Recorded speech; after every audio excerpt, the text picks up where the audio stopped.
I only can just spin off of this take because I can't really Oh, go on even then. comment on it because my hot take itself is that ENCE is the best team in the world. Oh, there you go ENCE, then. En- Right, okay. ENCE is Okay. ENCE is the number one team right now for my money. Because I think about this is starting with like a couple. You need to first accept the concept of like 5-man lineups here though first because or else Vitality would be the number one, but I'm not including the results they had with Dupree because with playing with Flames, their results are fourth to sixth at the Blastfall groups. They lost to ENCE at Cologne, and then they beat ENCE at Gamers 8. And then I think of ENCE themselves, and given the fact that they beat Vitality at Cologne and then went to the grand finals there, they went to the grand finals of Gamers 8. They won Dallas. That 5-man lineup to me is the strongest. It's the best 5-man lineup right now in terms of in terms of kind of like ranking because the way I see it is that the consistency to get top 5 or I mean not top 5 to go for 4 lands in a row and get top 2 is enough for me with that 5-man lineup to consider them the best team because it's kind of similar in vein to how Heroic was ranked the number 1 team in the world before because they just kind of kept coming top 4 at every event and they weren't necessarily even winning the events. It's just that their consistency there was what sent them there. So for me, Vitality have just not proven enough yet, and they've actually lost to ENCE on an arena stage. That's a huge difference here is that sure they beat ENCE later, but it was with a much smaller crowd, which is why I have ENCE right now as the number 1 team in the world. It doesn't necessarily mean that if I go into a tournament like ESL Pro League, I would pick them number 1 because again, ESL Pro League isn't a tournament with a huge arena component. But to me, ENCE have proven that they are consistent enough, unlike a team like G2, that they're going to make it to the playoffs. They've shown in arenas that they can actually beat big teams like Vitality. And then it's the combination of all of that and the fact that Vitality just haven't done it in an arena yet with this core or this 5-man lineup. Okay. Thoughts, Kassad? I'm thinking like I can't really 100% agree simply because they have lost all those finals. And that's the same thing with Heroic. We can't put them at number 1 because they keep losing in the big games, on the big stages. They keep disappointing us when it comes to the quarters, semis, finals, whatever. So I can't put them. Also, you need to take, as much as I would like to, disagree on my own opinion, I have to say it. It's just you have to take into account G2's year. They did win Cologne. They did win Kato. They didn't right now. I mean, they're coming off of the biggest win of the year. I'm not counting the major. It's just we're not gonna get into it. But Cologne was super competitive. G2 won it.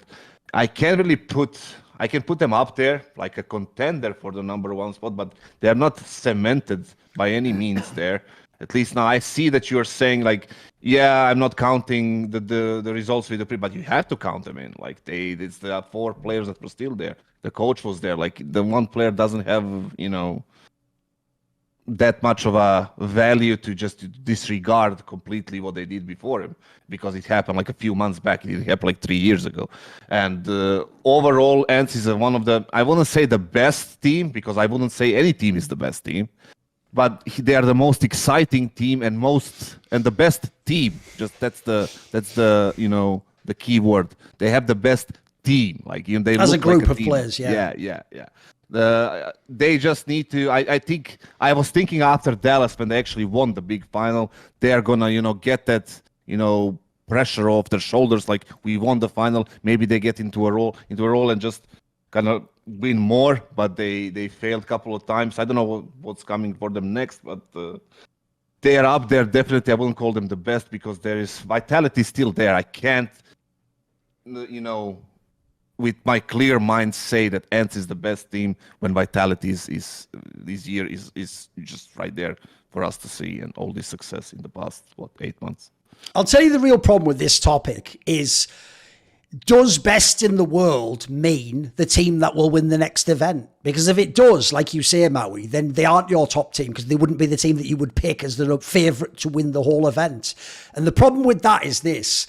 I'm torn on it because in general, I do think best is just aggregate against the entire field or in all the tournaments, basically. So in the same, like you say, in the same way that Heroic got to be number one, that would mean ENCE gets to be number one now. Like, yeah, you lose all the big finals and the semis. Yeah. But here's the difference though. If you did put the gun to my head, I mean, I've done this for esports bet actually. If you asked me before the major who was going to win the major, I wouldn't bet on Heroic because this is the problem. The one flaw they have, and ENCE clearly has this at the moment, is when they're in the big final, it's not just that they lose. People are missing that. You can make a final and be the underdog every time and lose. It's actually totally reasonable. Dude, they lose and they're the favourite each time for my money. I actually think for real, I think they were like a tiny favourite over G2 because it was a best of 5 and they have that map pool. And I actually thought, not just because they'd beaten Vitality recently, but I actually just thought if they can both play to the best form we've seen, ENCE will win this final. They'll beat Vitality and they'll win this Game as 8 tournament. But they don't. And the reason they don't, after having seen these 4 finals, is entirely logical, which is in the big pressure match like this,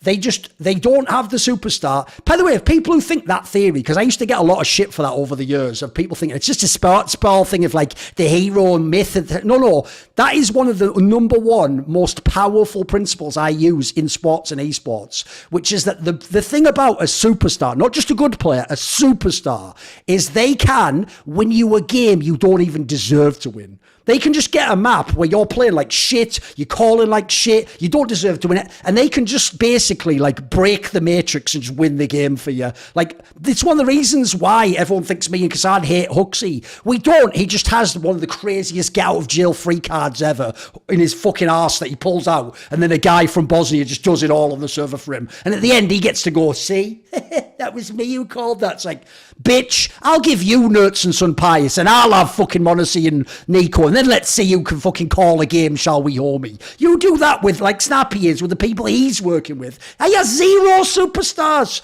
You have, like, arguably 2.5. That's how ridiculous your team is. So there's a reason why, like, you notice how we divide up the credits very different depending on who you have. They don't have that on ENCE, which, by the way, is also another reason why I think we're giving a lot of the credit to the IGLs. The reason I always give mad credit to Cadian in Heroic is because Stown has never made that leap for me. He's come this close over and over again to becoming the super, and he never does it. Like, he isn't the guy in the semi-final I can just go, like, if I was telling a casual fan, this is another one of my lenses I apply. If I was telling a casual fan before the semis of the major, right, you got to tune in because the best team in CSGO is playing now. They're called Heroic. And then they were like, right, who's going to carry the game? I can't tell them, oh, see this young guy, Stown. Mate, just trust me. He's fucking money. He's going to deliver. He's going to... I can't tell you that. Because the joke is even Heroic knows that doesn't happen half the time. In fact, half the time is probably being generous. Loads of the time he doesn't turn up. And as a result, you can tell they know that because their game isn't even based around that. They don't even try in either of these teams, you notice, to give any player ego positions.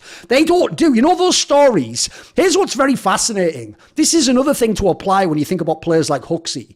I actually give mad respect to Zonic and Apex. If you ever listen to interviews, they get that their whole mission essentially is get Zimu and Spinks right. They're not actually there like in ENCE and Heroic, like let's play a team game and real Counter-Strike and let's stick to our playbook, guys. No, they know, like you'll hear Apex do interviews where he says like, I basically had to tell Zimu after like map 1, like get your ass together, mate, like we're going to be fucking out, you're the only one who can win this. Like they know that they're on the Phil Jackson level, they're man management of the biggest stars in the world, and they get that these guys are like fucking mythical creatures that you can't just do normal CS around. It's just about getting them in the right headspace, give them some opportunity. They're not even trying to do that on teams like ENCE and Heroic, guys. They're just, if anything, they're telling them the opposite. Like, look, don't worry about the fact you're choking. Just play the team game. We can still win. This is doable. That's how you know these teams are on different levels. So in that sense, like, for the talent they have, I think it is absurd what ENCE has accomplished. The problem I have, to bring it all the way back, though, Maui, is if you go, you die if you pick the winner of this final wrong. At this point, I'm going against ENCE in those finals. Like, I don't even think G2 is overall as good, but I'll take G2, I'll take Vitality. Fuck it, if they make it to the final, I might even take FaZe, because I do actually think, as a general principle, if we're talking about one match, I do tend, if you notice, to pick the team who has the better star player, because I think the star player can steal the game for you. And at the moment, it feels like ENCE and Heroic, without the star, they just have to, like, earn it old school stuff. They have to just do real CS to win, which, that can be a lot harder. As Huxley's career shows. Whatever. Why does everything have to be a dunk on Huxley? You know what? What's sad about this is, I bet if he even comes on our shows, it'd just be chill as fuck. It's like, half that shit's just manufactured by old pleb haters, isn't it? Like, little bro. It's like, If anything, he shouldn't even be hitting on us anyway. He's having the dream and he just gets to be in that bloody team and win everything. See more cool, funny, interesting clips based on topics from my content? Well, subscribe to this channel then, or, you know, be a pleb and don't.